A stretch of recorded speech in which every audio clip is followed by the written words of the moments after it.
આ નોકર છે, મોબાઈલ છે. આપણે પૈસા ખર્ચીએ છીએ નોકર માટે, પણ માલિક થઈ બેઠો, માલિક થઈ બેઠો.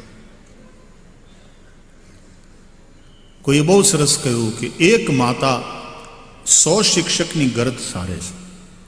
એક માતા 100 શિક્ષક બરાબર છે. ને વાત સાચી છે. માનો ખોળો એ દુનિયાની સૌથી શ્રેષ્ઠ યુનિવર્સિટી છે.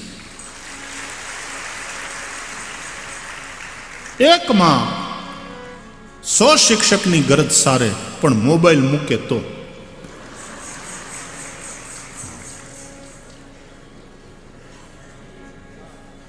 મોબાઈલ જોતી જોતી ઓલી ચમચી લઈને છોકરાના મોઢામાં નાખવા જાય, નાકમાં ગળી જાય. ધ્યાન છોકરા ઉપર ન હોય, મોબાઈલ ઉપર ના, એના સ્ક્રીન ઉપર જ હોય.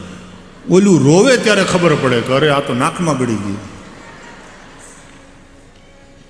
हम गुलाम हो चुके. ये चीजें ठीक है, बुरी नहीं है, એની આલોચના નહીં થાય, ઘડિયાળના કાંટા પાછા નહીં જાય. જે છે એ છે, પણ એ બહુ સારો નોકર છે.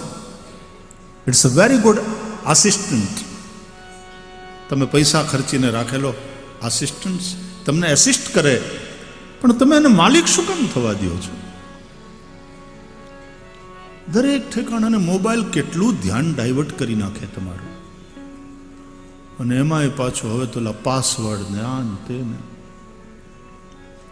પતિ પત્ની વચ્ચે ઝઘડો થયો, જોરદાર ઝઘડો થયો. બે ઊંચા ઊંચા અવાજે બોલે, પાડોશી સાંભળે, અને એમાં પતિ અચાનક પછી બહુ ઝઘડો થયો ને સહન ન થયું ને, એટલે આમ હાથ છાતી ઉપર મૂકી અને ગોઠો વળી ગયો, સોફામાં બેસી ગયો.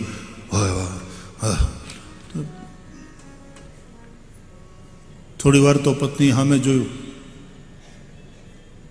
પછી પૂછ્યું શું થાય છે? ઝઘડામાં તો પાછું પૂછે એ કઈ થોડી કઈ ચિંતાથી પૂછે, ગગલાવતી હોય એમ પૂછે, શું થાય છે? ઓલો કે છાતીમાં દુખે છે, અહીં છાતીમાં દુખે, જટ ડોક્ટરને બોલાવ, ડોક્ટરને બોલાવ, ડોક્ટરને ફોન કર. એટલે ઓલી કે લેન્ડલાઇન બંધ છે અને મારા ફોનમાં બેલેન્સ નથી. પતિનો ફોન એની બાજુમાંથી ઉઠાવીને કે આનો પાસવર્ડ આપો, ડૉક્ટરને બોલાવું. ત્યાં પાછો કે નહીં હવે જરાક ઠીક લાગે છે, નહીં બરાબર છે, નહીં હવે હવે સારું છે, આમ કંઈ ડૉક્ટરની જરૂર નથી.